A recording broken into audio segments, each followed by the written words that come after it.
Hello, everyone, and welcome to episode number 313 of the Canadian Football Countdown, a proud member of the Canadian Football Podcast Network and the Alternative Football Network. Ryan, and I have a feeling a very happy Adam Stewart here with you this evening to recap the 112th Grey Cup and put a bow on the 2025 CFL season. Yes, all good things must come to an end, and so too does the season with the Grey Cup happening this past weekend. We'll recap the game. We'll talk a little bit about some of the events from Grey Cup week. We'll also do a little wrap-up of the season and say goodbye to the year that was 2025. Of course, we'll dive deeper into all of that, I'm sure, in weeks to come throughout the offseason. But this is just your high-level wrap-up for the season here. We got all the housekeeping notes to get to, but first, I'm sure he's itching to talk. Let's bring him in. Adam, how you doing tonight? Do you really have to ask? I mean, this whole province has just been absolutely ecstatic for the last, probably for the last, for 72, say, more plus hours, ever since Andre Perreault blow the whistle after a knockdown. This province has been electric. There's been a parade. There's been players bare-chested all over the place carrying a big silver item around. Honestly, this has been the most fun for the last little bit as a Rough Rider fan, as we've been celebrating like it's 2013 all over again. And you know what? I think that just because of that, winter is officially really, really short this year in Saskatchewan. Do you think Gainer's sobered up yet, or is he still wandering around Mosaic? If somebody sees Gainer the Gopher by Brandon somewhere in a ditch, can they pick him up and at least take him to the Red Barn in Moosomin? I mean, we'll get him sobered up and get him ready for next season. After a while, we're still going to let him celebrate for a bit. And who knows, by the looks of how we'll talk about it later on in the offseason. But by the way, free agency is he maybe one of those two? There are a lot of free agents out in Saskatchewan. But yes, the Saskatchewan Roughriders are your 2025 Grey Cup champions after taking down the Montreal Alouettes 25-17. And what I thought was a pretty good Grey Cup game. I had a lot of fun watching that match throughout. Got a little interesting near the end, but the Riders pull out the win there. We're going to rehash that all here tonight.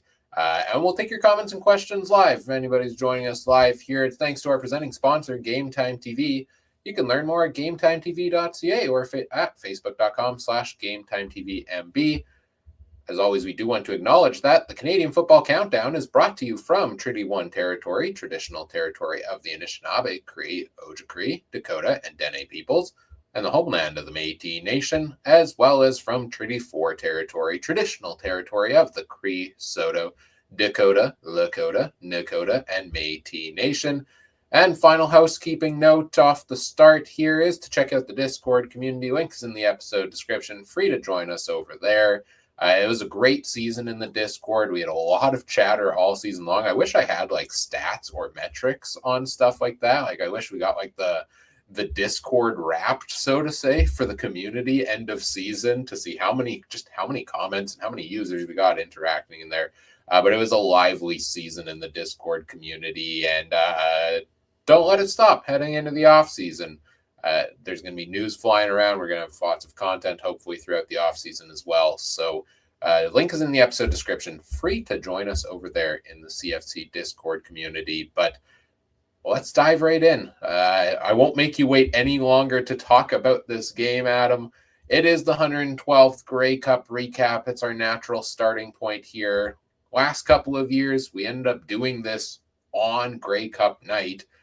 Didn't work out for us to do so this year due to a number of different factors. So we've had some time for, some sobered up couple day later thoughts here in terms of this Grey Cup matchup. Where do you want to start?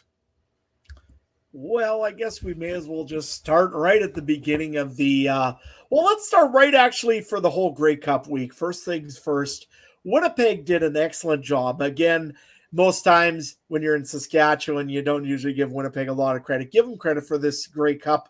They did a great job of hosting from what all I've been told and from what I've seen with pictures all over X or all over Facebook and all over Instagram. Boy, it looked like a great time in Winnipeg. The Spirit of Edmonton breakfast was huge, like it is every year.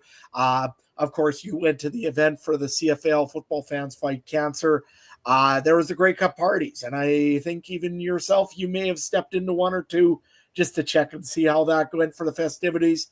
How was things out there, Ryan? I wanted to go so bad. You would not believe how much it took for me to not go to that Grey Cup. Trey But offered you his couch and everything, man. I know. I had a couch to stay on, and I just could not go because of the commitments. But Ryan, what was your thoughts of the festival and all the stuff we're heading into the Grey Cup? Yeah, it was an interesting week for me. So, like, this is the first time the Grey Cup has been here since 2015. Obviously, 10 years later, you're in a different stage of life. I think it was still in university back when last time the Grey Cup was here. I'm not somebody who travels to go to Grey Cups in other cities, so I really only get to take in the festivities when they are in Winnipeg, and had some plans to check out some of them this week. I had planned to go to the game itself. Unfortunately, had a family health situation that prevented that from happening, but I still did make it to a couple of things. I ended up volunteering at the Family Fun Zone on the Friday, a couple days before Grey Cup.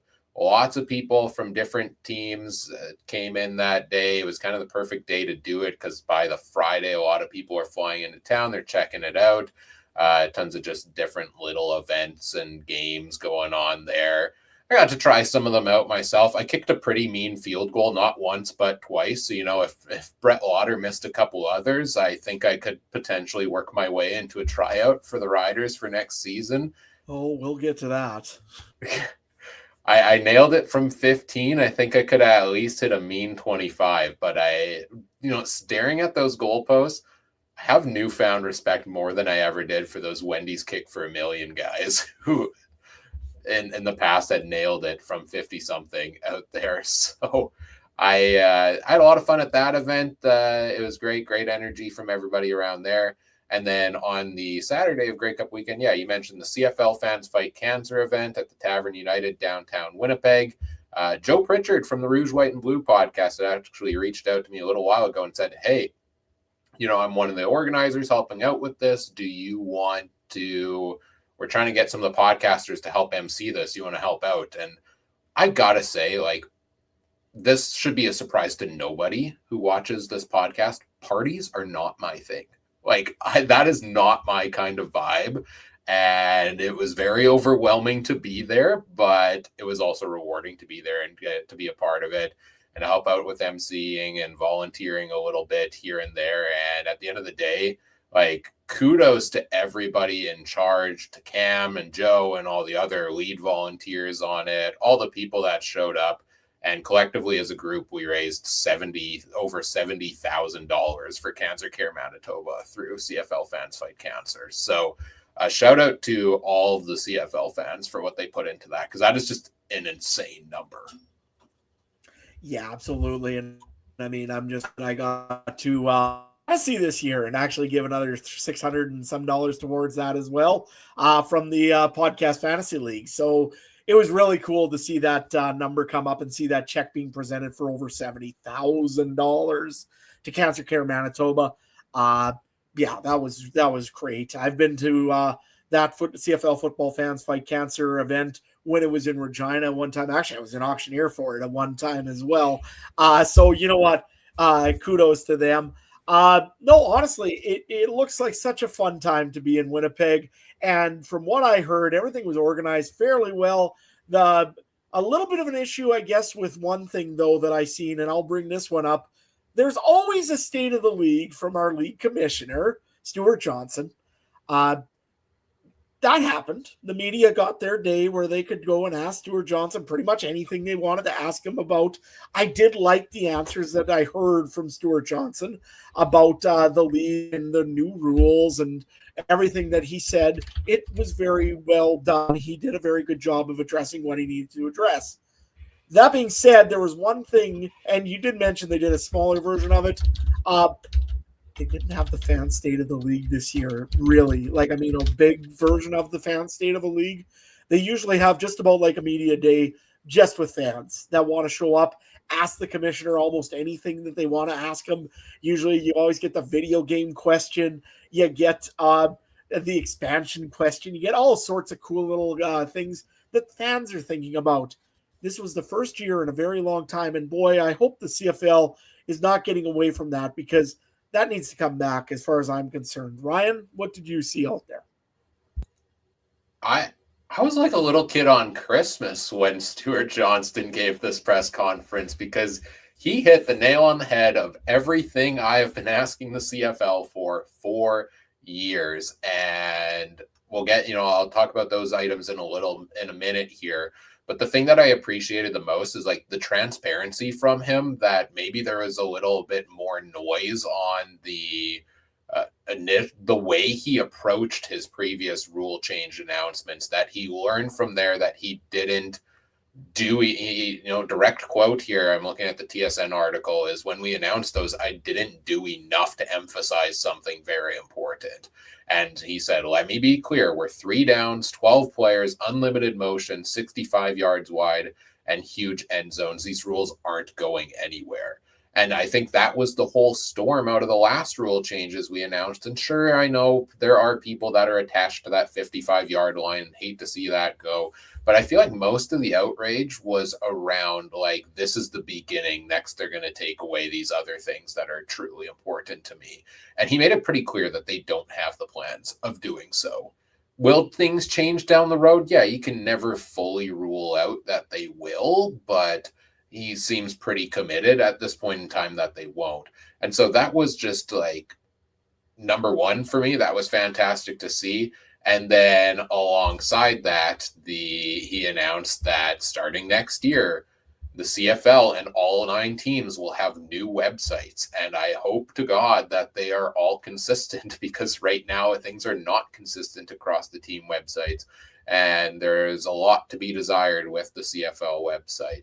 They'll also be developing a new app that they haven't had in probably 5 years, since the other one had too many bugs, and they decided, instead of fixing them, to just remove the app from the App Store. Not having a mobile app in the year of our Lord 2025 is just unacceptable for a league.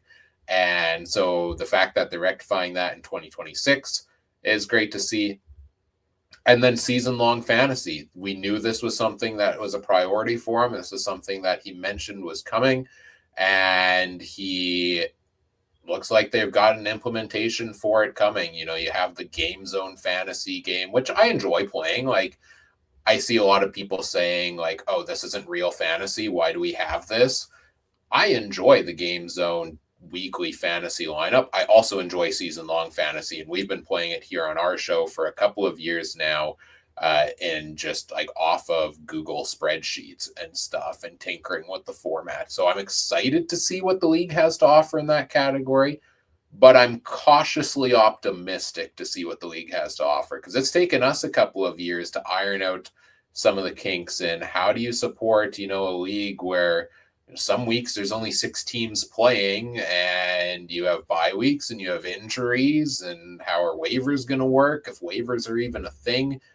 I wouldn't be surprised to see the initial offering of this be a very simple, you pick your teams, these are your players, this is your season, go from there. So I would temper people's expectations for year one, but I'm excited to see how that grows as well. And that's going to attract new fans to the CFL and get more interest around it. So yeah, I think he hit a home run Grey Cup week. I love everything I've been seeing so far from Stuart Johnston, and I think he might end up being the best commissioner the CFL has had in my lifetime.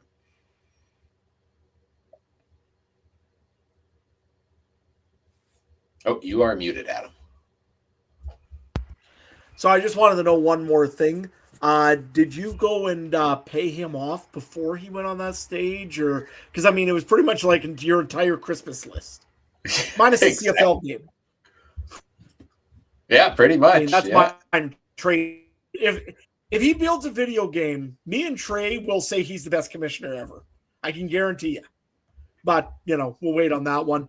You know what? Honestly, he said exactly the things I wanted to hear from him, that we will not touch 3 downs. We will not touch the wide field, and that we will not touch I think it was the waggle or the kind of movement or whatever on the field. What was the other one? Sorry. Was it? Yeah, it was the movement on the field.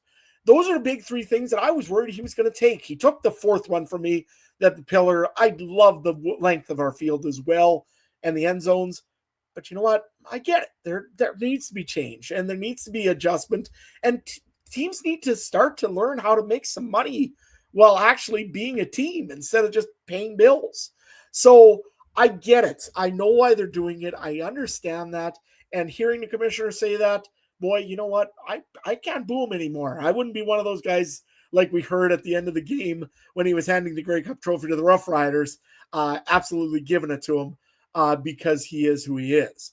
But you know what? Honestly, I was happy to hear it. I hope that doesn't change anytime soon. I hope it wasn't just lip service to kind of put down some power or pressure. You got to remember also, the commissioner is not there for the fans, essentially.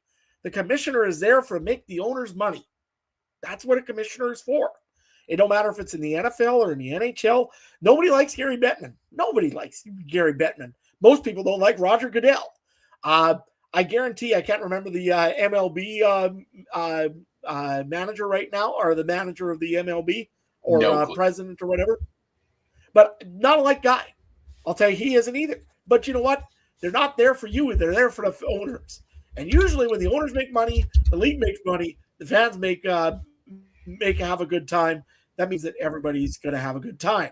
So honestly, Stuart Johnson, keep doing what you're doing. If you got to play with things, but you're right. He learned that he had to adjust how he said things and how he addressed things, which was good. I thought he did a very good job here for this for the interview. But get back to fan state of the league next year.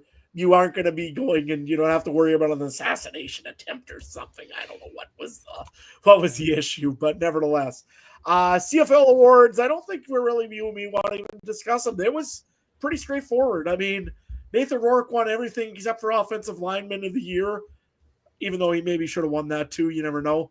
The West won every single award, I think, is the biggest storyline to come out of that. And I saw people out East a little bit aggravated by that. But I agree with almost all of the award nominations that we saw, especially the MOP one, like Nathan Rourke. There's no way it wasn't going to be him. Same thing with most outstanding Canadian. If he's going to be MOP, he's MOC. Like, you know, all MOPs.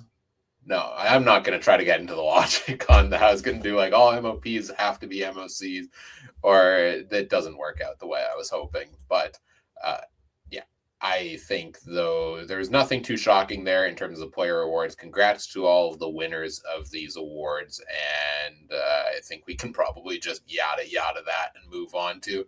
Let's move on to talking about the big game itself here, the Grey Cup. I think we're ready to get into that. 25-17, the Riders win over the Alouettes. Saskatchewan jumps out to a 15-7 lead at halftime. It's 25-14 coming out of the third quarter. And then a low-scoring fourth quarter with only 3 points. But the Alouettes were knocking on the door. And I think that's where we maybe have to start on this, Adam, is the late game almost comeback here by the Alouettes that falls just short, where Shea Patterson, who got the game's first touchdown, I believe, early in the game for the Alouettes off the QB sneak, you know, USFL first overall pick, legend, Grey Cup TD scorer Shea Patterson is starting to look like a prominent player here. And then they drive all the way down the field with the shot to tie it to get to the 2-yard line. And he's trying to punch it into the end zone late in the game, and Shea Patterson fumbles the football. The Riders take over, and the rest is kind of history from there. I feel so bad for the guy. Like, that's where I want to start with. Like, people make mistakes, and tons of mistakes were made by the Alouettes in this football game, but this is the one everybody's going to remember because they were so close to tying it up. Absolutely. And I mean, they just did a beautiful job of marching that football right down the field, right down the right, essentially. I mean, they were running the ball. They're still handing it off to Stevie Scott II. He looked good.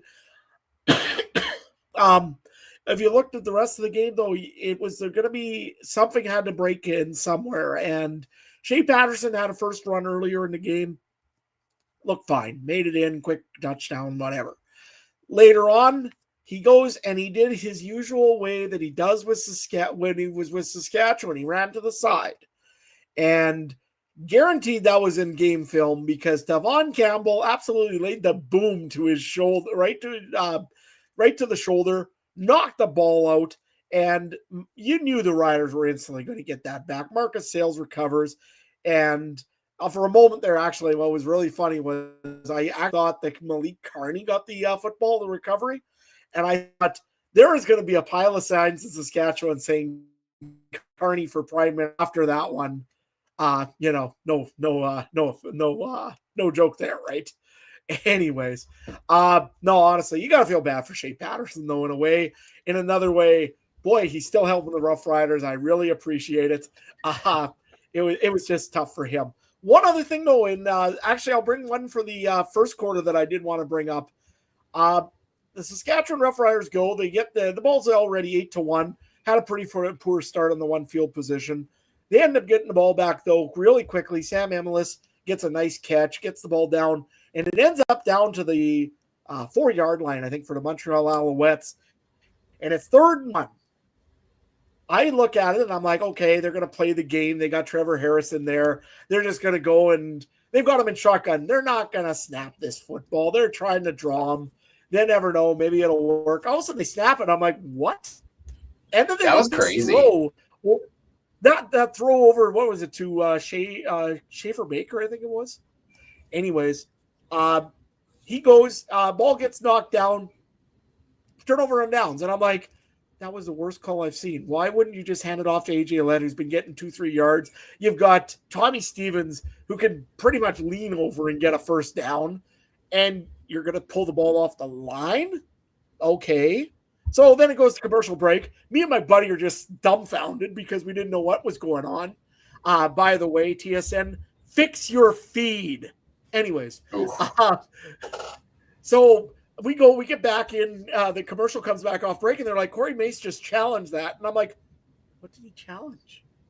To me, that was not pass interference. I'm the biggest Green fan you'll probably meet around. And I'm sorry, that was a good play on the football to knock that ball out of there on 3rd and 1. Somehow, pass interference, Rough Riders get a touchdown out of it in the end. But I don't know. I just want your thoughts on that play there, Ryan. Yeah, I don't remember. I remember, they got lucky with the pass interference call on it. I don't remember. I don't know if I looked that closely to know one way or another my thoughts as strongly on whether it was PI. But I thought the same thing, and I was kind of half watching early in the game. I had a lot going on in my place, so it was kind of like, wait, it's 3rd down. Wait, they're not on the goal line. Wait, why are they throwing the ball? Are they going for it here? I feel like there were a couple of times in this game, maybe Montreal once or twice also, I was surprised to see them go for it, or the Riders be a little more aggressive and go for it on 3rd down instead of kicking a field goal. To me, that was, hey, Brett Lauder's our kicker, and we really don't trust him in the Grey Cup. Early on was maybe what this came down to type of thing. And so they decided to go for it, or maybe they didn't want to fall further behind. We're worried that Davis Alexander, as good as he's been, if they give him too much of a leash here and too much of a lead, that he's going to run. They're not going to be able to stop him from there. So I like the gutsy play call. I always love it when teams try to do that, especially early in a game. Like, we can't be doing let's keep it close scenarios in the first quarter. You got 3 quarters of football to worry about that. So show a little more aggression in the play calling, and it worked out. And I think the storyline for this game overall for me, like, there are some juicy storylines on the Montreal side with the Davis Alexander injury of it all and that. But if we're going to talk about our Grey Cup champions and we're going to talk about what's the story of this game and what's the story of the winner, it's that the Saskatchewan Rough Riders were all around dominant, just like they have been the best all-around team in the CFL all season long. And you and I talked about it before the show today that, like, I was off on the Riders all season. Like, if we look back at the betting picks records, I'm going to guess mine was terrible on Saskatchewan games for half the year because I always was waiting. When's that collapse going to come? When's that collapse going to come? Early on in the season, they weren't playing full 60-minute games. but this is a team that defensively was shutting teams down completely in the second half of the season when they actually had guys healthy. AJ Ouellette had a fantastic year. They have so much depth at receiver. The offensive line played well this year. Trevor Harris had his ups and downs this season. I know he said he was sleeping throughout the second half of the season. He was getting a little bit tired.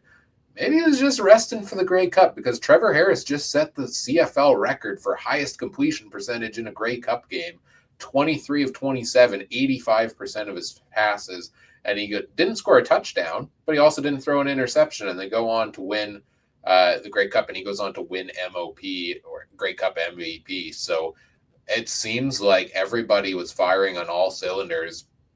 The big playmakers stepped up. You look at a guy like Sam Emilus, who only played, 7 games this season, and he went 10 for 10 for 108 yards and won most outstanding Canadian in the Grey Cup, and rightfully so based on how he played. So that's my overall storyline. This team didn't have a lot of flaws this season. Maybe special teams was the one with the kicking game, and it almost cost them a little bit with a missed field goal late in the game, but the team was too well-rounded to not be stopped here and go on to get the win. What do you think? Yeah, I kind of agree with that. I mean, you look at what this Rough Riders all season, it was one of those teams that would nickel and dime you down the field all the way. There was not a lot of those big 30, 40, 50-yard passes for touchdowns. There's the odd one, yes. And for the most part, Mark Mueller's offense was give the ball to AJ Ouellette quite a bit. And when we don't give it to AJ Ouellette, we'll give it to one of the receivers. We'll throw it out to him for a 6-7-yard pass, and we'll let him go get some yards. That's essentially what the Rough Riders did all season on the offense. Their offensive line was well equipped to keep Trevor Harris upright, and Trevor Harris is a quick thrower. That's been his game for a long time. He loved high percentage completion passes, and they made a playbook that worked perfectly for him, and that's why the Rough Riders are your Grey Cup champions, essentially, on that part. The defense, if there was anything that I could criticize on this team, really, the linebacking core was great. The defensive line was really good this year. They put a lot of pressure, even on 4-man, just regular packages. They were able to put some pressure on quarterbacks. They didn't actually get a sack, I don't think, in this whole game. Maybe 1 or 2 right at the end in kind of almost garbage time, or when Davis Alexander had 10% of his hamstring left. But otherwise, they really didn't get a lot of sacks in this game, but they had pressure on them. They did a good job of getting downfield and making sure that Stevie Scott, even though he did get 92 yards rushing, it didn't feel like it because he didn't have those real big, long drives, essentially. If there was any place in the Rough Riders that I probably would criticize still to this day, was a little bit on the secondary. This team here was known for giving up the big ball once every so often. You seen it there with the big play to Tyler Sneed. I think it was in the third quarter. You seen a big one there to Dyson Philpo, I think 2 or 3 times. This team was one of those that was kind of a ball hawk team and tackle second is what I found with the secondary for the Rough Riders a little bit. They would go after they would try to get a pick first. If they couldn't get the pick, well, all of a sudden that guy's behind you. And that didn't look so great. So it was a good defense. Don't get me wrong. It was a very good defense, I thought. But that being said, that was probably one issue. And special teams was an issue all year for the Rough Riders. And it wasn't just Brett Lowther, too. Their punt return game, kickoff coverage game was poor. They couldn't get the ball deep on a punt. Mario Alford did not have the season like he usually does. He had provided he did have that one big one in Toronto that was a walk-off punt return for a touchdown. But overall, Mario Alford wasn't the same in the second half of the season. Good return against the Alouettes here in this game. But overall, I think the special teams needs to be looked at a little bit in Saskatchewan. The defensive secondary piece that I would say in Saskatchewan. But you know what? You got to be good in most of your game. They were great in turnovers. They were great in their offense, I thought, with what they had. They played to what they had, and they played to their strength. So kudos to the Rough Riders for what they did. The only thing I still question a little bit, and boy, I can't wait to see this next year. Let's go over to the Montreal side of the football. Davis Alexander, man, that guy is going to be a quarterback for many years to come in this league. I don't care what he did in this game, he showed that he's got to be the next Bo Levi Mitchell, or maybe his own guy, obviously. But he just gives me that aura of kind of like a Bo Levi Mitchell kind of guy, right, Ryan? Yeah, I have a lot to say about Davis Alexander, but before I go there, I want to just go back to the Riders quickly. And can I give you like to me, an underrated hero of the second half of the season for this team that doesn't get talked about enough? And that's Tommy Neild, who was an offseason addition of this team. That you look at this Riders team: Sam Amelis, Dante Myers, Keyshawn Johnson, Sean Bain. I know he was injured most of the year. Keon Schaefer Baker, Joe comes back. You got Ouellette on at running back. Like, this team was stacked with offensive talent to the point where, Tommy Neild had a great season last year in Toronto when he got the time to really thrive there.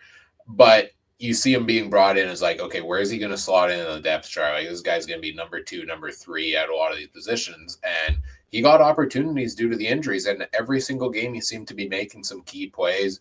Like, from week 9 onwards, I think he had 5 touchdown catches on the season, like 5 in 7 weeks or something like that. And again, here in the Grey Cup, 3 of 3 for 46 yards. And I think there was at least 1 or 2 of those 3 was a very important big catch for him. He had a 34-yard catch in there that was absolutely instrumental for this team as well. So I want to give a shout out to Tommy Neild, because he's not the number 1 guy you think of here on this offense. And you know what? Both Tommys, Tommy Stevens and his 2 touchdowns. If there's any area that the Riders have been lacking for years, it's in the short yardage department, and Tommy Neild is the best in the CFL at that, and rightfully so. And happy to see him get his here in the Grey Cup game. Now let's talk about Montreal. Let's talk about Davis Alexander. That was the storyline this whole week, was how much is he going to play? Like, critiquing every single practice of his along the way and almost overselling his injury report, which was interesting. It seems like I've never seen so much clarity about a player's injury throughout a week. And it kind of seemed like, is this like reverse psychology? Are they trying to oversell this and make it seem like he's healthy? And then he's suddenly not, or something like that. But definitely the hamstring didn't seem like it was 100% to start this game. But Davis Alexander needed to play this game for the Alouettes to have a shot to win this game. This was a team that looked vastly different with McLeod Bethel Thompson at the helm this year than they did with Davis Alexander. He had never lost a start in his career. This was the first loss of his career, and he almost brought it back in the end. And it led you to just believe on that final drive, even as he's hobbling around on the final drive, that something's going to happen here and he's going to somehow pull this off. I still believed in him right up until the final play when he launched it down the field there. 3 picks on the day, not great. 284 yards, 0 touchdowns. Neither quarterback had a touchdown pass in this game. The Riders got to him early with those interceptions, and that's something we hadn't really seen from Alexander this season. And they were getting at him a little bit. The hamstring was getting worse. I know he hobbled on it late in the game, but he wasn't as efficient as he has been early on in this, but he still showed the poise, I think, for a guy in his first season as a starter to come into the big stage of a Grey Cup game and fighting an injury and play the way he did despite those picks. Yeah, I love everything about Davis Alexander. Like, Nathan Rourke's my favorite player in the CFL. Alexander's now my second. And his mentality and his personality that he throws into it, and all the trash talking he throws into stuff, man, that's just good entertainment. And that's what I want from my football games. I want entertainment. And Alexander is entertainment at his finest. Absolutely. I mean, I've been missing that ever since the Duron Carter or somebody CFL that had that little bit of a swagger and a little bit of a chip on his shoulder, but a good, clean, fun chip on his shoulder essentially is what you got out of Davis Alexander, unlike a Chad Kelly or somebody. You know what? Honestly, that guy there, I wished back in the day that Danny Machocha didn't pull the trigger. Could you imagine if he didn't and he would have stayed with Cody Fajardo? I mean, it would have been just stunning to see what would have happened there. He's an all-star. I mean, he's a great quarterback. There's nothing about him that you can't like. Even as a Rider fan, the whole time I'm cheering for the Riders, but in the back of my head, I'm like, man, that David Alexander is something. Uh, he's going to be a quarterback for years to come in this league that we're going to look at and we're going to say, boy, I wish I could get a guy for my team because he's one of those guys. I mean, I everything he did. I mean, if he wasn't on 80-70%, I don't know what it was. Honestly, they could have did hamstring vision amount of times. They should have just put a strapped a what do you call a camera right to his straight to his hamstring because TSN, that's all they would talk about was his hamstring. But honestly, if he was healthy, this game might have happened a different way. And I'm as a Rider fan, I'm not too proud to admit that. It was all because I think, like I said, that David Alexander had the will and they were pushing as hard as they could to win this game. I just unfortunate that he lost. That being said, for the rest of the league, you're now on notice because he's now angry and lost his first game. He's coming back with a vengeance in 26. And you know what? Yes, he lost the Grey Cup game, but according to the asinine way that the CFL counts the statistics based on some of the graphics thrown out in the playoffs, he's never lost a regular season or a playoff game because apparently Grey Cup games don't count towards playoffs. This is how Zach Collaros is 7-1 in playoff games, and Brady Oliveira is 4-0 apparently coming into this year. So Alexander's still undefeated in the playoffs. I don't know how you don't count the Grey Cup as playoffs, but yeah, first loss. Some genius came up with that idea, hey? Oh, I'm sure. Absolutely. But yeah, I mean, Montreal had a shot right up until the end, and that final drive, like that injury, he starts hopping around. You think MBT's going to come into the game, and then he just gets up, goes back out there, and has that personality where half a hamstring, you're not going to take him out of this game, and he's going to scramble and fight to the end. And I loved how on the very next play, I think there might have been a penalty that called a backup procedure call, but he tried to run anyways. I was like, oh, okay, yeah, he might be fine enough to get it done here, but. Yeah, Montreal, I mean, 17 points scored is generally not going to be enough to win most football games, and they've been scoring a lot more than that all season long. I mean, Philpott had a great game. Snead had a great game. I thought Charleston Rambo actually stepped up decently for this team down the stretch in the playoffs. He had a couple of good, probably his best games of the season. And Stevie Scott III might be the guy for them to honestly build around at running back going into next year. I feel like this team struggled to find their running identity this season. It started with Sean Thomas Erlington. Then it went to Travis Tice. Then it went to Scott III after both of them got injured. And I remember like preseason when we were talking about Walter Fletcher being cut and we're thinking this team is insane. Well, they ended up finding some pretty good talent to fill in here in Stevie Scott III. He averaged 5.2 yards a carry against the Riders defense that you just don't run against. So I think there are some good positives here for Montreal, the defense as well. Yeah, they could have done a little bit better on the day for sure. They gave up basically 400 yards of offense, but it's just this team fell a little bit short. And unfortunately, again, we have to clue in on that fumble at the end. If that doesn't happen, then this is a tie ball game potentially going into overtime or into the final minute. So I don't know if this is a case of Montreal lost this game or Saskatchewan won this game or a little bit of both. How do you feel would sum this up? I would say probably if I was going to say one on this, Saskatchewan did win. I mean, overall, they did play better. I thought they had more better, like the better plays. It seemed like they controlled the ball a little bit better. That being said, give Montreal all the credit in the world. They fought tooth and nail. They clawed their way back. They made it very uncomfortable after a certain kick from a certain field goal kicker missed again. By the way, I'm sure that their trucks were loaded up. They did not make it to where their destination was, unfortunately. So, yeah, it's manure under the gate for him. Nevertheless, you know what? No, honestly, Rough Riders, they did win this game. I mean, when you have a quarterback that has an 85% completion rate, no picks, nothing clean, turnovers win football games, and the Rough Riders, I think, had 3 or 4, and Montreal had 1. So essentially, that's all that it up.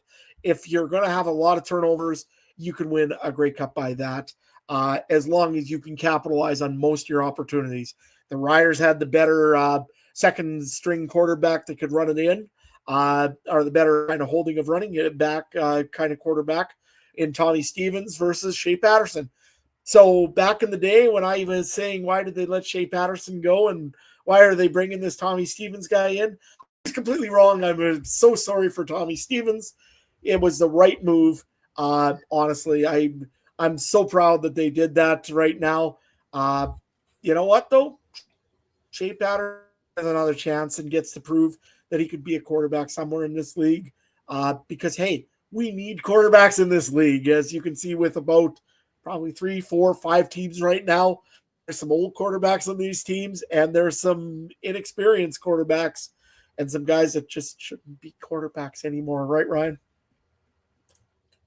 Yeah, I think that is exactly it. I hope he gets another chance. And crazy that we're only in this scenario where Shea Patterson fumbles on the goal line because Montreal had like 5 QB injuries this year, because they brought him in because Caleb Evans got injured, after McLeod Bethel Thompson got injured, after Davis Alexander got injured.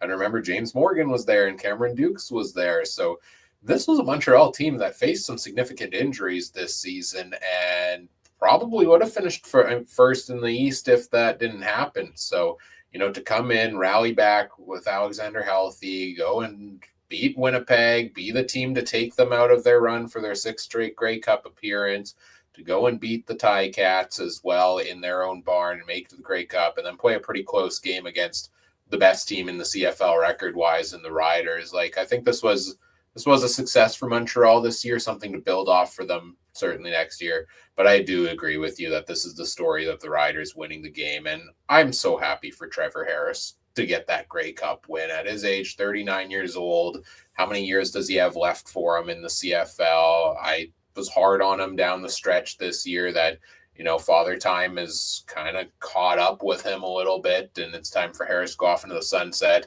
And we talk every year about you don't know what kind of game you're going to get from him at any given time. Are you going to get 6 touchdown passes in the playoffs, or are you going to get the type of performance that's going to give you 5 fantasy points, for example, from Trevor Harris? Both have happened at the best and the worst possible moments at times in the past. And to come out and deliver the cleanest game, the 85% completion rate, win most valuable player. I always get the two mixed up. I'm just happy for Harris because this is his first Grey Cup win as a starter, and you love to see guys like that who have been a staple in this league for the past decade get their shot to get their ring in. So I am perhaps more than anybody else on the Riders, I'm happy for him. And for Rider Nation, you got a good one in Corey Mace for years to come as the head coach of this team, because the energy he brought to this team at the end, can't speak enough highly about that. Yeah, absolutely. I mean, Corey Mace is the main architect and why this team. I mean, kudos to Jeremy O'Day. He did a great job of bringing in players. Corey Mace, Corey Mace brought in the coaches that can work with Corey Mace and with this team. I mean, if you look at it, the quarterback coach that are an old quarterback that became the offensive coordinator that knows what to do with a good running back and with a quarterback that did exactly what he needed to do. It was a playbook designed exactly for Trevor Harris. If you put Jake Mayer in there, or if you had to put in Jack Cohn, this quarter the team didn't. And we've seen that in the last 2-3 years when we've had injuries to Trevor Harris for quite a while. So I was quite happy to see this year that Mark Mueller, as much as I was complaining a lot of times about the not going deep anytime, you know what? Honestly, he's made the right calls. He did a great job. He deserves that ring. Corey Mace, you can't say enough about that defense. He turned this defense right around. They were ball hawks. They were aggressive. They were hard to play. They were quick on the ball when they needed to be. Yes, they had those couple deep passes that I was nervous about, but Corey Mace did exactly what he needed to do to make this team do what they do. And you're right. I think that team would literally run through a wall for Corey Mace right at the moment. And I don't think they would stop through one. They would just keep going until Corey Mace told them to stop. Uh, this team here just revolves around Corey Mace, and this province does right now. Corey Mace is one of those guys that you just hear. He's just a good guy. He's so stoic on the bleachers. You looked over at Jason Moss. Jason Moss has matured a million times for what he was when he started as a head coach. He is not one of those that the old Gatorade smashing, swearing, cursing on the sidelines with an undisciplined team. Jason Moss is growing as a coach, and I really applaud that. But Corey Mace, honestly, you look at him, he sits there. He has no smile on his face. He has no scowl on his face. If the player does something wrong, he's going to go and he's going to tap him on the shoulder and say, hey, we got to fix that. If the guy goes and does something great, he's going to tap him on the shoulder and say, hey, we got to do some more of that. He is one of those guys that just is so neutral and so level and keen, almost like ice in the veins. He doesn't get wound up. He doesn't get excited. And the team just feeds off him. They just do so much. I can't believe he took the Gatorade shower. And I mean, that was the best bath I bet you he took in a very long time. He never took one all season, and that was because of that. He literally told the guys, this is our time. This is what we're doing this year. And I mean, the team worked for him. I can't wait for next year. I love what he did in the press conference here earlier this week and went and said, you know what? We're not done yet. We've never won 2 in a row in Saskatchewan. Maybe it's time we do that now. And I love hearing that kind of thing. Not this whole, we just won one, we're the best, woohoo, yay, go look at us. Come buy your season tickets now. It's more of, we're going to go do it again now. And I love that theory by Corey Mace. I bet you anything Jeremy O'Day's already in the office sitting there and trying to figure out how we can sign all these free agents, because literally right now on the free agent block, well, everybody's there. I don't think we have a single receiver right now. Sorry, we do. We have Joe Ajo, and I think we have Joe Robustelli if he stays around and doesn't get an NFL shot. Honestly, he was good enough to get a chance at the NFL. And same thing also with one other guy. I can't remember who it is. Keyshawn Johnson. He is a free agent, though. So, yeah, I mean, no running backs right now are signed over except for one fullback. Morgan Runge season. Here we go. What's that? Morgan Runge season. 2,000-yard rusher. Yep, exactly. I can't wait for the Morgan Runge year to start in Saskatchewan.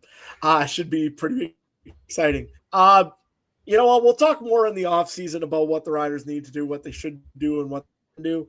But hey, enjoy it while you can. I love what Corey Mace has done for this team. 2 years. Turn this team from a team that everybody says, oh my gosh, they're going to collapse after the Labor Day game. This is all downhill from here, and we're never coming back to it. And we may as well go bowling, to a team that goes and it competes nonstop every day. And you know what? Yeah, they had their moments where you're sitting there and saying, the collapse is coming. The collapse is coming. It's going to happen. This is the game. They're going to lose in this one. They're going to lose badly, and they're going to fall down and they can't get back up. Every time that they had any little thing that went wrong, they just stood right back up and they kept playing, which is not usual Saskatchewan football. And I applaud for Corey Mace what he's done to make that a part of Saskatchewan football. Absolutely. I couldn't say it any better than that. So as we kind of finish wrapping up the Grey Cup here, do you have anything else on the Grey Cup game you want to talk about here, Adam? Or do you want to, should we move into season wrap? There's two little things I want to talk about, and they're not related to either of the teams. They're related more to the CFL game itself. One, TSN, seriously. I mentioned it a little bit briefly before the start of this. This is your biggest game. This is your Super Bowl. This is where you showcase your talents as a broadcaster to say we can do everything and we can do the best job out of anybody in Canada. And then you have 2-second blackouts in the middle of random times during the middle of a game. You lose the lines. You lose the advertising in the middle of the game and on the field. That's virtual advertisements. TS, get your you know what together. I'm sorry.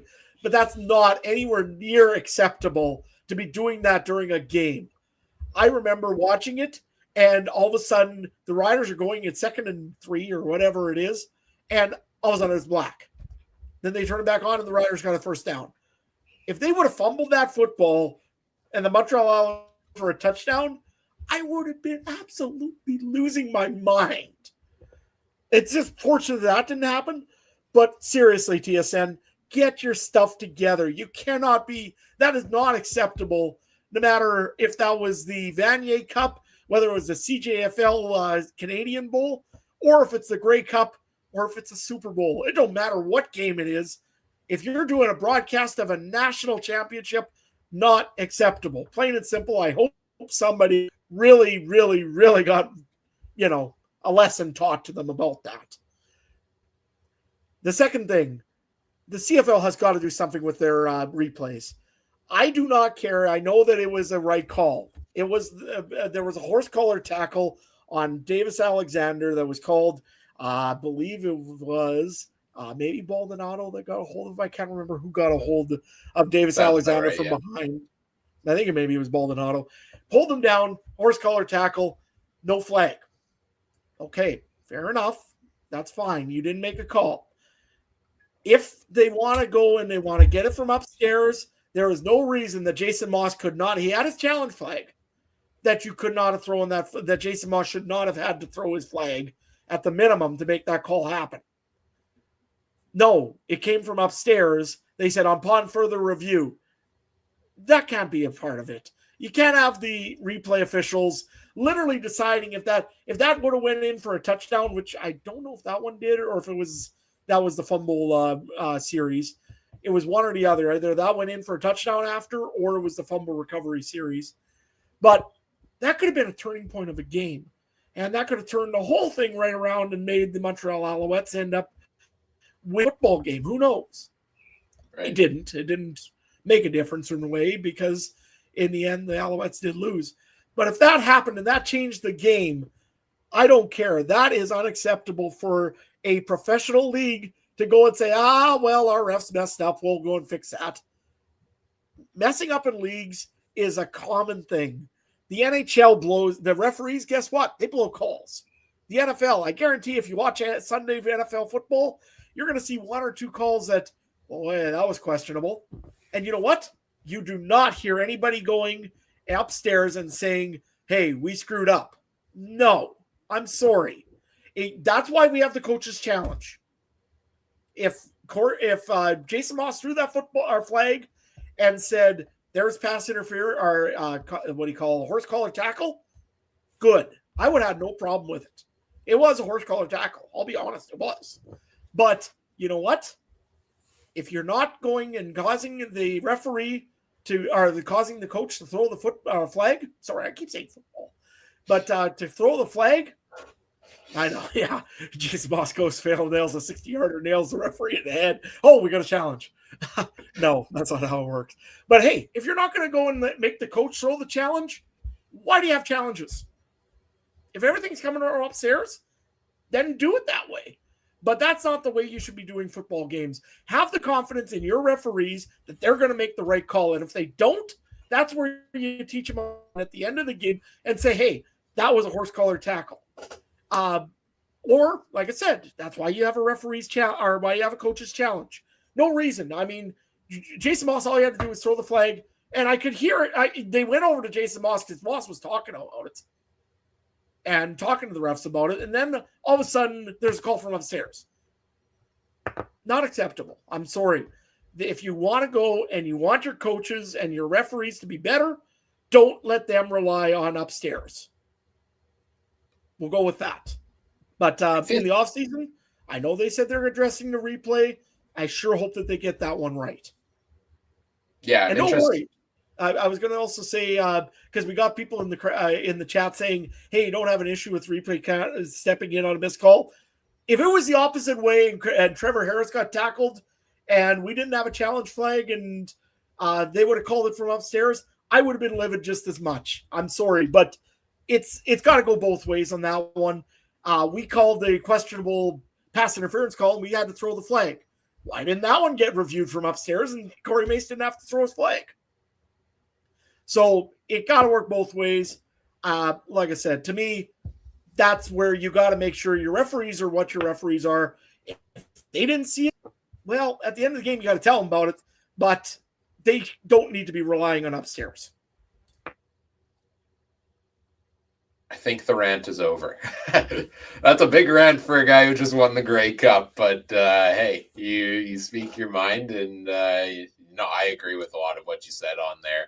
At the end of the day, it didn't hurt the Riders. They still get the win, but us as CFL fans, we obviously want what we feel is best for the league. And I'm interested to see what comes out of that off-season review of the Command Center, Replay Center, whatever it's called, because I know they are under scrutiny quite often for their impact on the game and the decisions they make.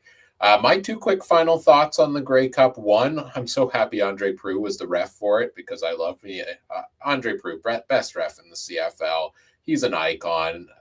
He's, if we're putting a Mount Rushmore of the CFL, Andre Proulx is on the Mount Rushmore of the CFL to me. So excited to see him there. Also, quick thought on the halftime show. It was all right.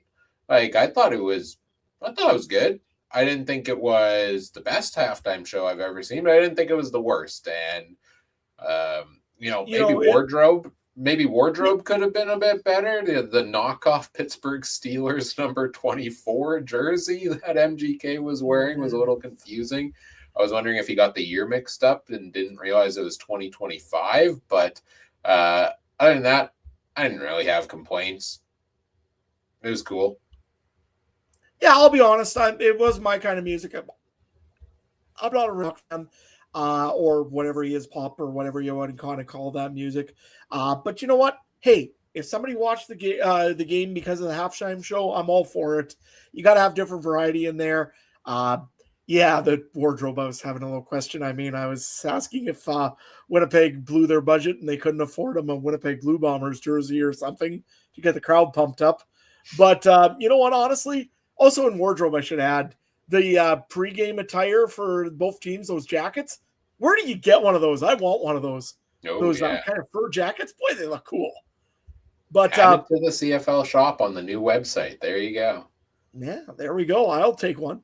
But hey, no, honestly, MGK, he played a good act. I thought Our Lady Peace was actually pretty good right off the bat. Doing the pregame show, I thought that wasn't bad. I wasn't a fan of TSN going and showing the Prime Minister 14 times in the game, but whatever. That's neither here or there. They want to show off that the Prime Minister showed up. Okay. Yeah, I mean, you know what? Congratulations, Stuart Johnson. You've become a commissioner. You got booed and heckled pretty hard. That's the way it works. You know what? Other than that, yeah, it was a good Grey Cup. Anything else, Ryan?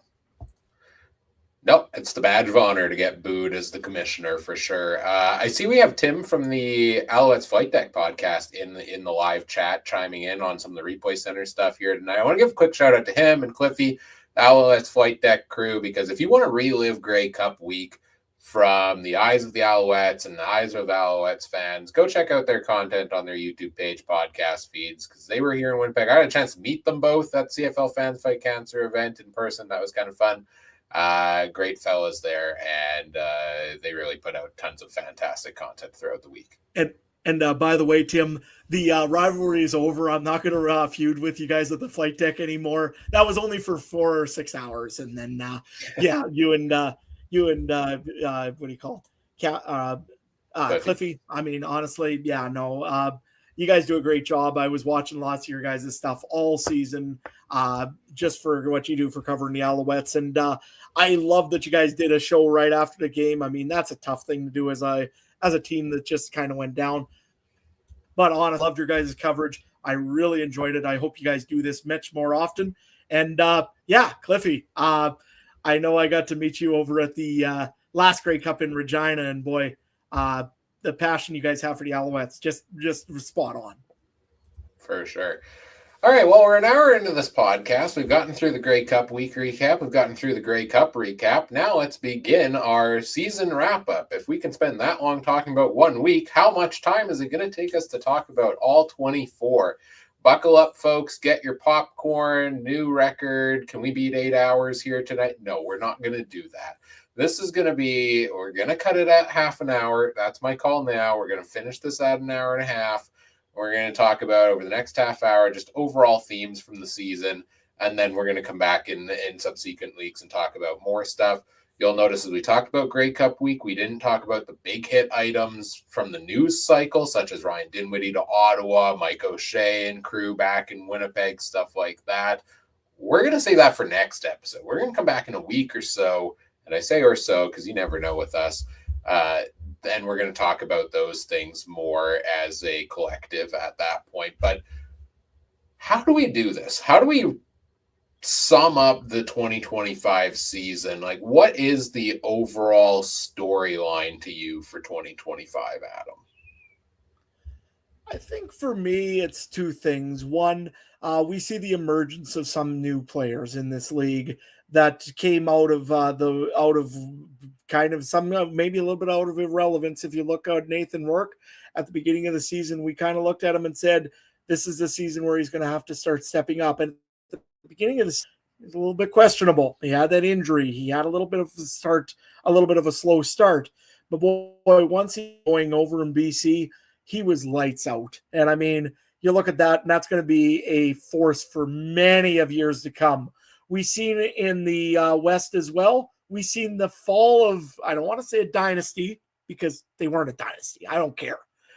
They won 2 Grey Cups and then they lost 3. So, you know what? The Winnipeg Blue Bombers are going to be a team that I think is now finally maybe has it. There was always the old show that just came back on TV lately was King of the Hill. Is it time for saying the Winnipeg Blue Bombers are maybe over that? Yet, we'll talk a little bit more next week about what they've done. But, you know, they just didn't look like the same Winnipeg. They looked human. That's the nicest way of saying it. The last 5 years, always that team that you got to play them. Okay, let's go and take on the Bombers. Let's see what's going to happen. I seen the Rough Riders walk into Winnipeg and not be worried about it. They weren't afraid. As the old Home Alone main character used to go and say, he's not afraid anymore. There's no team, I don't think, in the league that's truly afraid of the Winnipeg Blue Bombers. We've seen a little bit of a resurgence over on the Edmonton Elks side of the field. The end of the season for the Edmonton Elks, if they can keep that momentum going and they can add to what they have in what they've got, Cody Fajardo looks like he's a quarterback that's going to take them somewhere. I think they finally found their quarterback that they've been looking for a while. Their defense looks good. Their receivers, well, that's maybe where they need to look at a little bit. But you know what? Edmonton is starting to look like that team that maybe is ready to take another step. Calgary was the surprise, I think, of the West, in my opinion. I think that they were one of those teams that we all had down as 4th, 5th, except for Ryan. He thought they were okay. But no. I don't think he would have expected them to be 3rd. I had them at 5th, but had said Calgary is going to be better this year. I was higher on them than you guys definitely were, but I had a hard time moving them ahead of other teams that I also thought were getting better. So I had them 5th in like a log jam out west, and thought they would be improved. But the way Calgary improved this year is completely different than the way I thought they would, because I thought Vernon Adams was going to come in with Dominic Rhymes, Reggie Begelton, and improved Jalen Philpott, et cetera, and just light it up offensively. And Adams played average at best football for most of the season. Dedrick Mills leads the league in rushing after we're all casting him off potentially the year before, right? Like, they went through the whole running back cycle the year before. I picked Dedrick Mills as the 9th starting running back off the board in the bonus rounds of our CFL fantasy draft. And he's a large proponent of why I ended up leading myself to the championship there, was his spot on my roster for the bulk of the season. And that defense stepped up in early season until Fullerton or Imolade went down. The Calgary's defense was a nightmare for everybody involved. So they were definitely a surprise. The Stampeders here. And talking about Edmonton, it's really interesting. The storyline has kind of flipped from the last couple of years, but we're back in the same spot. Because the last 2-3 years, the storyline is we start terrible to start the season, Finally, they make the decision to put in Trey Ford. Trey Ford equals exciting football. Exciting football leads to wins. Team does it down the stretch. Too little, too late. They miss the playoffs. And this year they committed. They gave the 3-year contract to Trey Ford and said, this is our guy. This is our starter. And they still ended up being a disaster to start the season, to the point that Trey Ford gets benched, to the point that he ends up not even playing a snap the rest of the season, I think, after that, and got passed on the depth chart in the final game of the season by Cole Snyder there. I think the Trey Ford experience in Edmonton is probably done, and Cody Fajardo has earned his spot there, and we always kind of thought that might be the case, that could happen. But it's interesting that it was always wait for Trey Ford to come in and save the team in the last couple of years, and now he comes in and it's wait for Cody Fajardo to take over and save the team, but it's still too little too late. And despite some positives for all of these teams, once again, for the third straight year, we're talking about Edmonton and Ottawa in the basement of the CFL. Yeah, I'll agree to that, but you know what? I'm going to argue a little bit on that. The Edmonton Elks were still in contention for a spot in the playoffs up until the last week of the season. Second to last week, maybe. I think maybe they got eliminated on that second to last week by BC. But you know what? It's a lot better of a shot they had this year. Yes, they started off terribly. There's no question about it. Now that they know they've got a quarterback that's going to be there next year, that's a veteran quarterback, I really do believe that this team is still on the up and up. I think that they had a way better second half. They didn't have those kind of inconsistent games once in a while. They seemed to play more solid football throughout the second half, not just had some of those real good games and you thought, hey, here they come. And then all of a sudden they disappoint. Even the last game of the year that they played against the BC Lions against BC in BC Place, they traditionally for the last 3-4 years have been just throttled in BC. Usually they just get beat up. And honestly, they played an okay game that game. Yes, they lost. Don't get me wrong. BC was hungry. They wanted it. Nathan Rourke was unstoppable at that point. But I think Edmonton is a team on the up and up. What did you think about BC and Winnipeg as well? Yeah, BC and Winnipeg, the storyline for BC this year was obviously coming into the year, is Nathan Rourke going to be back? Did they make the right decision moving on from Vernon Adams Jr. and keeping Rourke? I don't think anybody's questioning that decision now. I think VA in Calgary has worked out great for Calgary from the leadership perspective, but Nathan Rourke just won most outstanding player, most outstanding Canadian in the CFL, and their offense put up the statistically best, most efficient offense in CFL history. And we weren't talking about that preseason. We talked about, yeah, maybe he's going to get his game back on track, but we also talked about them not having the depth at receiver. And what is James Butler back in BC going to look like? And I got to give a lot of credit to first-year head coach Buck Pierce as well, because early in the season, those first 2 games, it looked rough in BC, and we thought, well, what's, is this the right experiment for this team? And Buck had been under fire a little bit for some of his offensive coaching decisions in Winnipeg over the last couple of years from fans. And he led the team together with Rourke to, again, best offense in the CFL history. So that's the real storyline for BC for me, is it fell short. It fell short right in the end. The defense got itself back on track in the second half of the season, but then let it up in the game against the Riders. Rourke, the storyline will continue to be, yes, he can light it up in the regular season, but can he deliver that playoff performance? Because he hasn't totally done that yet to this point. And on the Winnipeg aspect of things, yeah, this was going to come eventually. I'm surprised they did 5 straight. And it was going to happen eventually, and it happened this year. The Bombers struggled most of the season. I didn't feel good about this team at all any game this year. I think like the games that they won, it was, hey, the defense played pretty good, and somehow despite completing 3 passes, we pulled out a win like they did in that game against Ottawa. So Winnipeg's in an interesting spot coming into the offseason as well. We'll probably talk more in depth about it in next episode, but I hate some of the decisions I've seen from the team this week. Mike O'Shea coming back, okay, I can get on board with that, I guess. Kyle Walters as well, I like that. But, going out and saying that Zach Collaros has earned every penny of his contract and that they're not going to alter his contract and we're going to come back again.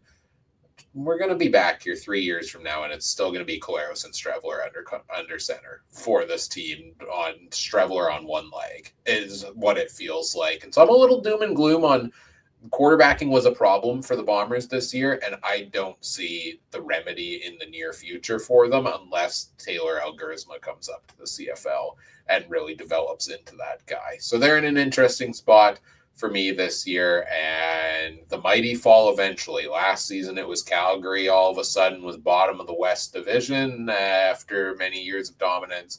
This year it was Winnipeg just staying afloat to get into that crossover and then not being able to get it done against Montreal. So you're saying you're actually the social media guy for the Winnipeg Blue Bombers after Rough Riders won the Grey Cup? That was great. MVP of the Bombers is their social media. Yeah, I don't care who that guy is. He deserves a raise. That was beautiful. For sure. Let's talk about some of the East Division teams here now. I think the way you've kind of led us through this, we gave some quick thoughts on all the West teams. Let's talk a little bit about some of the East teams this season. We just talked about Montreal. I think we gave a pretty good picture of where they were at. To me, maybe the storyline of the East, and Adam put the timestamp in the public chat again. It's a new weekly tradition. Congrats, Adam. You did it again. The storyline in the East for me this year, we all picked Hamilton to win the East in the preseason. That they brought in Kenny Lawler, they brought in all those other guys. They're going to have the offensive firepower. They're going to dominate the East and rise to the East. That wasn't a surprise. Montreal being up there, also not a surprise. The downfall of the Toronto Argonauts this year is the story of the East Division for me, because this team finished 5-13 after winning the Cup last season and are 2 seasons, I think, removed from a 16-2 season. And we knew Chad Kelly was going to be injured for the first section of the year, and this team was going to rely on Nick Arbuckle to lead them the way through that. And I wasn't confident coming into this year. Nick Arbuckle played outstanding and should have been in the MOP conversation had he not gotten injured late in the season. But it was just errors everywhere, mistakes everywhere. The Toronto team was a good team on paper that lacked the killer instinct and execution to get the job done. And that spiraled into a 5-13 season. And I truly don't know where this team goes from here, because Ryan Dinwiddie is a great coach. He's no longer there in Toronto. He's off to Ottawa now. They don't manage to bring Mike O'Shea in. And so now I'm in the state of, this is a team that's also going to play half their season on the road to start the year next year due to the Grey Cup situations or the World Cup situation. And how is that going to play into their ability to attract free agents and coaches and things like that for next year? So the mighty are falling, I guess, in the East there as well in terms of the Argonauts. And I'm not feeling great really about anything going on with that team now. Not a bit. I mean, if there was anybody that really should be using the social media for Winnipeg, it probably should be the Toronto Argonauts, to be honest with you. Was Chad Kelly really that big of a piece that they just went and absolutely collapsed this year? I didn't think don't get me wrong, Chad Kelly's a good quarterback. He's a very good quarterback. But is that what really held them together in Toronto? I didn't think so. But boy, I know they lost a lot of pieces in the defensive side of the football other than Wynton McManus. And on the offensive side of the football, I mean, they did lose Tommy Neal. And they still had quite a few of their receivers back overall. They had a plan to move on from Kadeem Carey. That clearly backfired a little bit for the Toronto Argonauts, and that might have been a big piece of it as well. And their offensive line and defensive lines were a little bit different.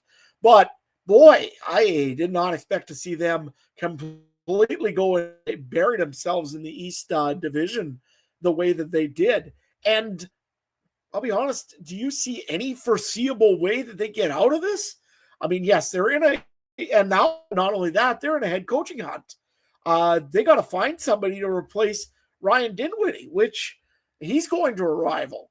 Boy, if I'm an Argonauts fan with the team the way it is, the ownership the way it is, I'm hearing rumors of like increase in ticket prices of all things. And not only that, you don't even get to see her for a lot of it. Boy, come on, Toronto. You got to be better than this. And I'm not looking forward to being or seeing what the Argonauts are going to be next. Hope I'm wrong. Please prove me wrong and win a Grey Cup, because you know what? You rebound every year whenever you don't. So prove me wrong, win a Grey Cup. But I don't like the looks of it. The most interesting team for me in the East is Ottawa, because every year I think that Ottawa is going to finally get better and maybe rise up the East division. I was wrong. I had Drew Brown pegged week 1, week 2 as he's the MOP of the season.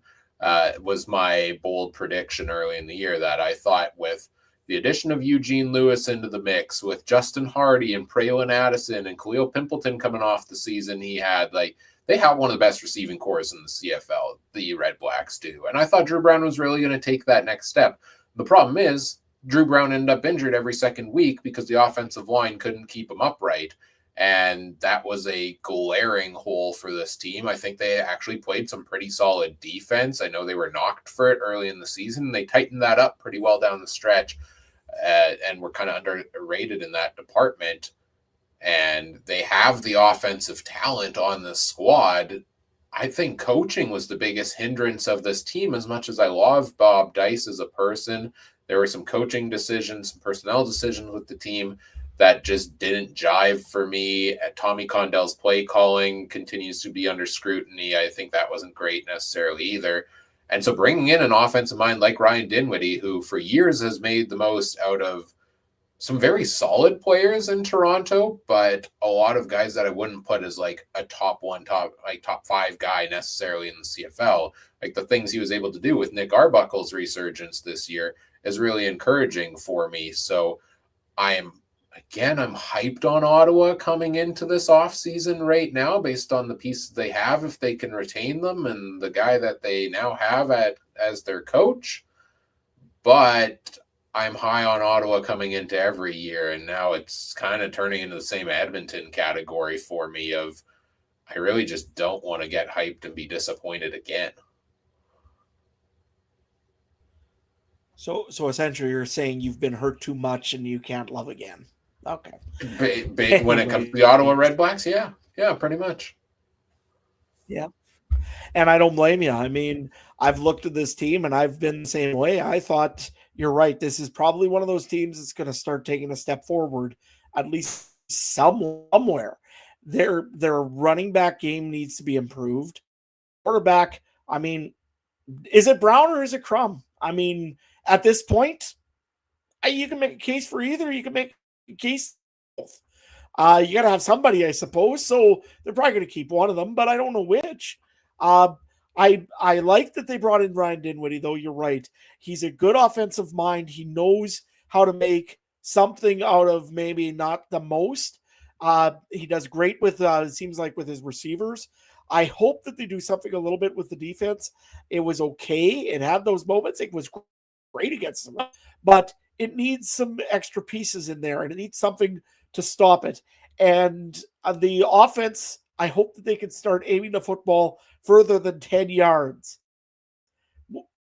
Those vanilla offenses for long, that hopefully that they get the idea with Ryan Dinwiddie in there with a little bit of fire in their belly, that they maybe turn this one around. Yeah, for sure. And then the only other team we haven't talked about is the Hamilton Tiger Cats. And again, high expectations coming into the year. Kind of roller coaster season for them. They start 0-2, 0-3, and everybody's like, "Here's the Tie Cats again," similar to what we've said about Edmonton.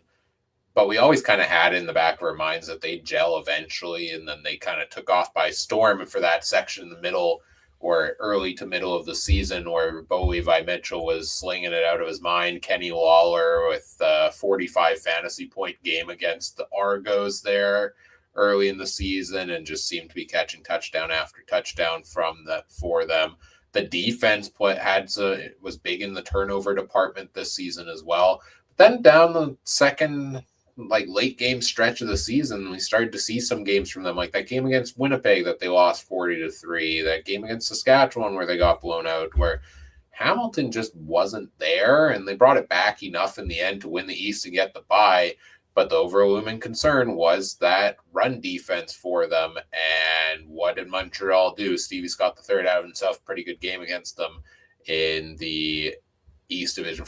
Or sorry, he had the big game against Winnipeg in the East semi. I think they actually did shut him down surprisingly well, but they just could not get over the hump against Montreal. And unfortunately for Ticats fans, the drought looms and it continues again. And I don't know, other than the run defense, what was really the number one problem of why this team couldn't get themselves to the Grey Cup this year, because they had all the opportunities in the world to do so. I'll be honest. I think it was just that they hit a hot quarterback at the right time, at the wrong time in the East Final. I thought this team was a Grey Cup team. You looked, their receiving core was just second to none. Greg Bell finally emerged, and last year he was already coming in. This year he definitely cemented his place in as a starting quarterback and a premier running back. Premier running back in this league. I thought that he had an awesome season. Bo Levi Mitchell looks like he's 32 again. He has looked very good, and I haven't seen him running once this year, which was quite amazing. That was crazy. I know, that was nuts. The only thing on this team maybe that I would say is a little questionable is the secondary, kind of like Saskatchewan. They're a turnover team, and they did very well at that. Their offensive line looked good. I'm very interested to see where this team goes to now, though.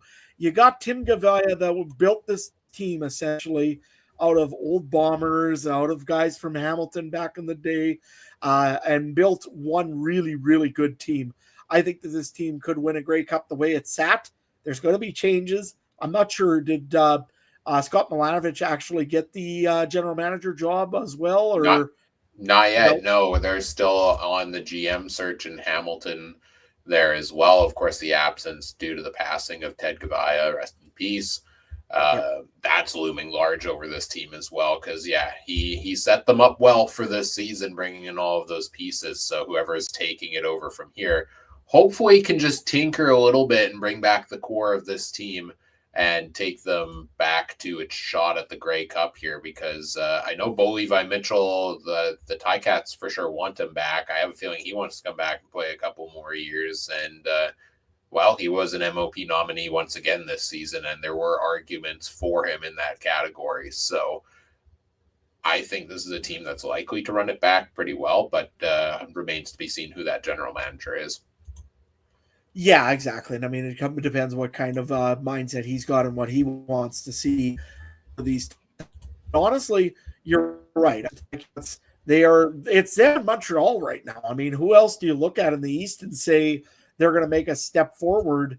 Toronto, Ottawa. I said, looks pretty much like they're lost, and Ottawa has to do something.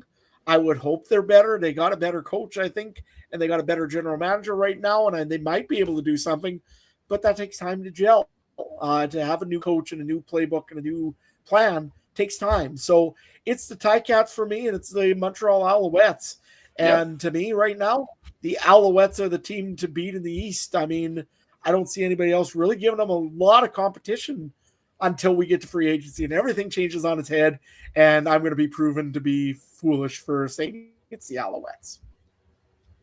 One other quick thing I wanted to mention and to sum up this season as a storyline for me is I think the Canadian talent at wide receiver in the CFL is currently at its best that I have seen in my lifetime as a CFL fan. I've got the yardage leaders on the season pulled up here, and I'll just run through. Justin McInnes finishes at number 3, Keandre Smith at number 6. Let's see, those are the ones. Nick Dembski at 11.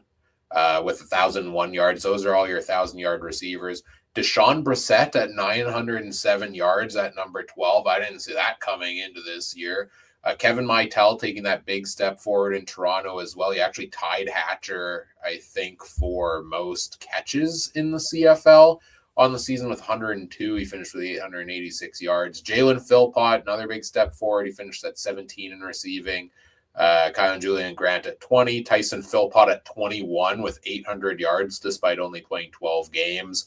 Curly Gittens Jr. right in the 20 and at 22 as well. So, I mean, 6 of the top 13 receivers in the CFL this year were Canadian, and there's a number of others that make up that top 25. And feels like every team's got that big name on there. I mean, we're not even including Sam Emelis on this list because he didn't play enough games, but a full season, he'd be up there as well. I'm really excited to see that across the CFL because for years it's kind of felt, and some teams still are a little bit like that, where it's like, okay, this guy has some talent, but he's not the X factor, but we're playing him at receiver for the ratio situation. And now we're seeing across the board teams that actually have like a huge impact player that has that national passport. You just look over at the Grey Cup champion Rough Riders. Other than Dante Myers, they could have ran a full Canadian receiving core in the Grey Cup if they really wanted to.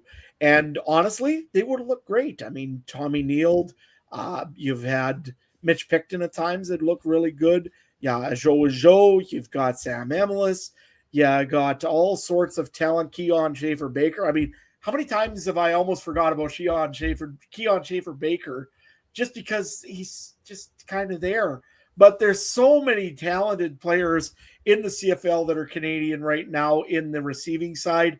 It's actually probably the golden age of receiver for the CFL. I just hope we can do something like that with quarterbacks, even if they're not Canadian. I just want to see a golden age of quarterbacks now as well.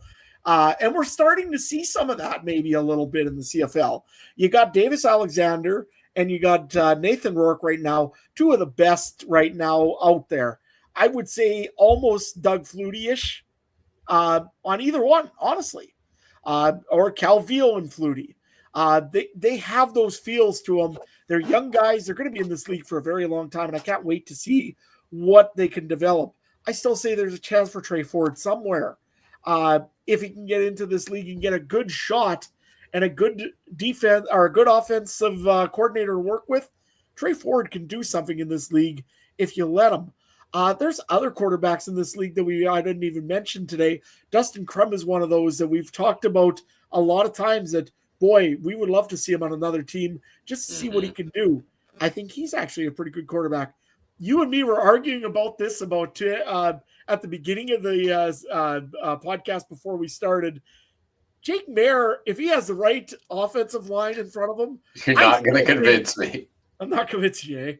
Okay, but I'm still going to say it. Jake Mayer looked good against the BC Lions in that one game that he played when Trevor Harris was hurt. I think he could be a starting quarterback still in this league if you give him the time to develop. Bo Levi Mitchell, Zach Caleros, well, sort of, and Trevor Harris. Those guys there are kind of your age quarterbacks, but they still can present a little bit of a challenge. I hope that there's some more coming up. Taylor Egglesma, I'm sorry, I can never say his name right. Curtis Rourke maybe comes into the CFL here soon. Boy, it's a great time to watch the CFL and enjoy it when it is like this, especially on the offensive side of the football. That being said, there's great defensive players and great running backs to watch as well. Yeah, for sure. My final thought on the season, then we'll do the wrap up here, is that, I mean, there was great parity across the league this year, right? Like Saskatchewan with the best record at 12-6. Nobody's got that 14-4, 15-3 record this season. You had 6 teams, all 6 playoff teams were between 10-8 and 12-6. So we actually had all the playoff teams with winning records this year as well. But then, Toronto and Ottawa pretty far out of it, Edmonton, but they made it interesting down the stretch as well. So there was a lot of parity in that sense. But my honest vibe on the season, and I hate kind of to end on this note, was week in and week out, there were way too many blowout games. Like compared to years past, to me, the excitement wasn't there on a game by game level because there were so many that just weren't even close. It was either like underwhelming game, like we saw some of them down the stretch where the starters were resting, or a big blowout and maybe a team catching up at the end and making it a little bit more interesting. So I like the parity we see in the standings. I want to see that parity in the football games on the field a little bit more next season as well, because we just talked about so much talent out there across these teams, and I want to see some fun football games. Yeah, I can't argue on that one there. I mean, you watch a game like Ottawa and Winnipeg with Chris Trevler throwing 3 passes. Sorry, no. I went to a game this year, Winnipeg versus Saskatchewan. That should be a highlight of a year to watch that game. And oh man, was that horrible to sit through. I'm sorry, but I love you, Winnipeg fans. You made the game because the fans were good and heckling me, and I was heckling them, and we had fun. But the game itself was terrible. Uh, you looked at some other ones, Hamilton, Winnipeg. I mean, that was a bad one as well when it was 40-3 for the Ticats, I believe. Yeah, you know what? You're right. Get some games that are a little closer down the stretch. I still love the 3-minute warning though in the CFL. Anything can happen in that last 3 minutes. It don't matter if it's in the first or second half, mainly in the second half, of course. But when that happens, you just love to watch it. But when games are 40-3, yeah, there's nothing coming down that. Yeah, and that's going to happen every season. It just felt like it happened a little more this season than others, but still some fun football to watch. It has been a fun season. It's been an interesting season, a little bit of a weird one for me, podcast wise, because I took 8 or 9 weeks off in the summer. So that's something I've never really done before in the 11 years we've done this podcast. But happy I was able to rejoin you guys down the stretch drive of the season and into the playoffs. And unfortunately had to miss the Grey Cup preview last week, but I'm happy to be here wrapping up the season here with you today, Adam. And I think we did a pretty good job of doing that concisely in the last half hour, going through some quick points on each of the teams. So now let's get into wrapping up today's show after we wrapped up the season. And where are we going to be next? Well, follow us on social media. Would be the best way to find out. You can find us on X at CF Countdown Pod, Blue Sky at CF Countdown Pod as well, Facebook.com/CF Countdown Pod as well to see everything we've got going on. Usually posted a day or two before if we got a show coming. You can, of course, subscribe on our YouTube feed and hit that little bell to get the notifications also to find out when we have a show scheduled. That's the best way to keep tabs on that throughout the off season, because things will probably be a little bit more sporadic here.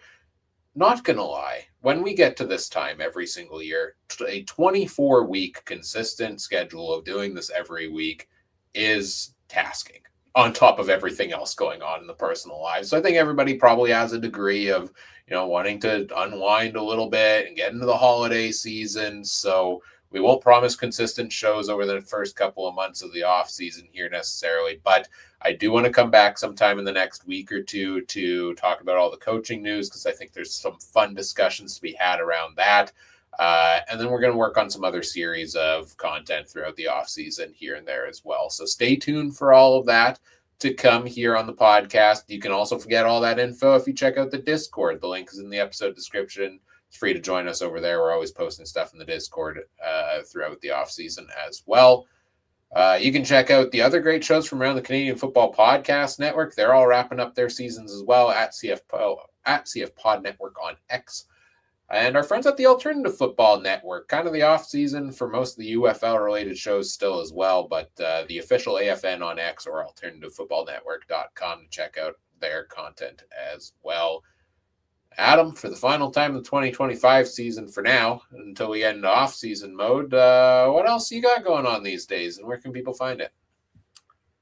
Well, the green jersey has to come off for some black and yellow pretty soon for me.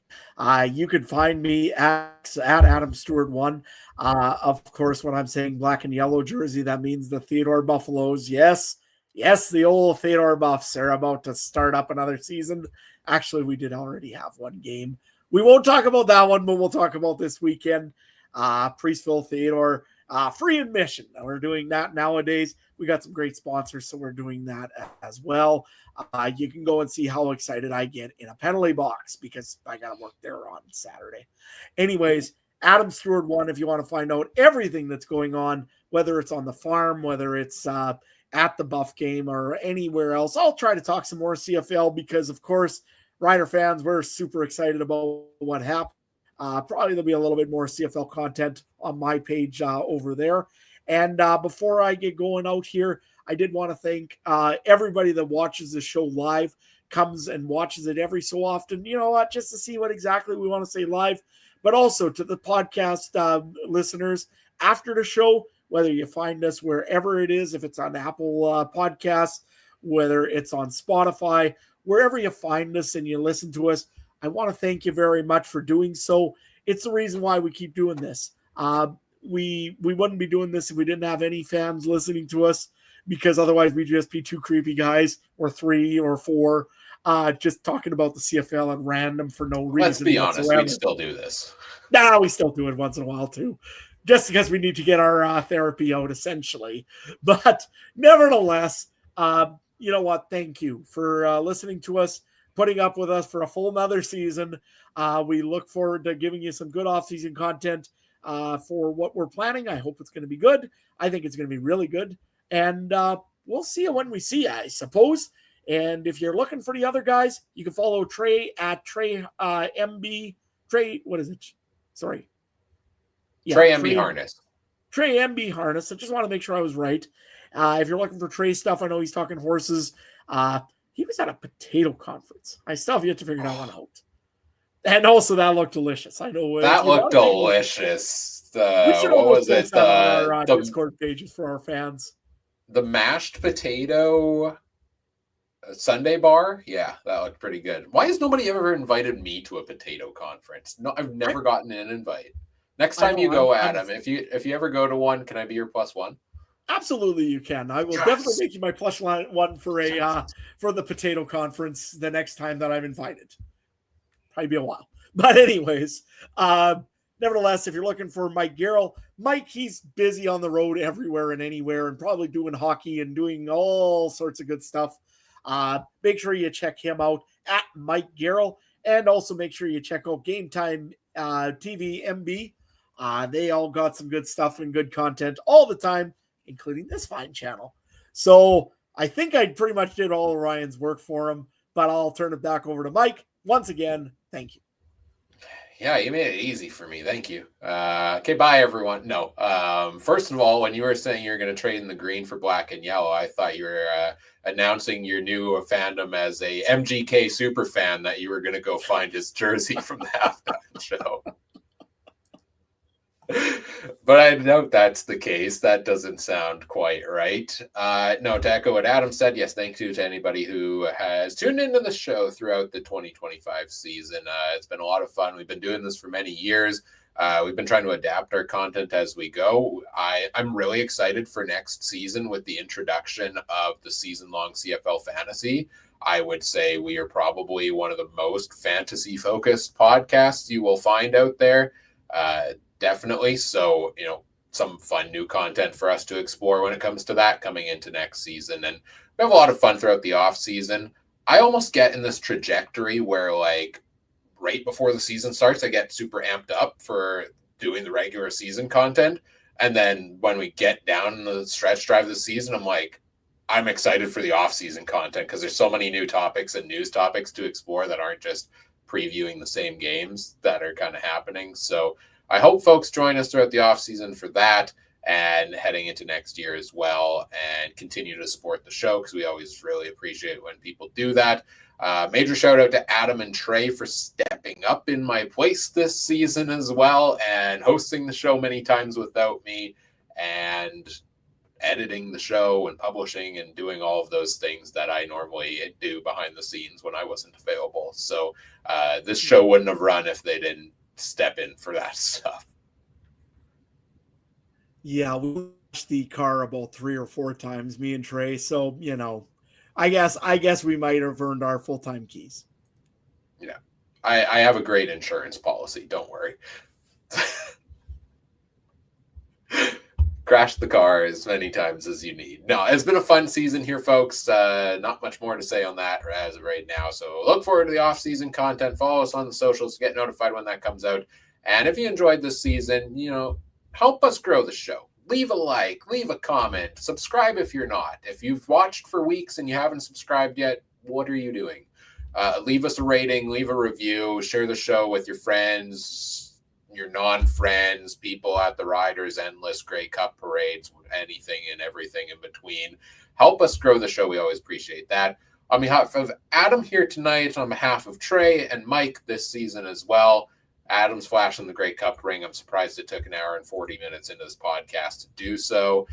Thank you for listening all season long. Take care, everybody. Have a good one. Bye.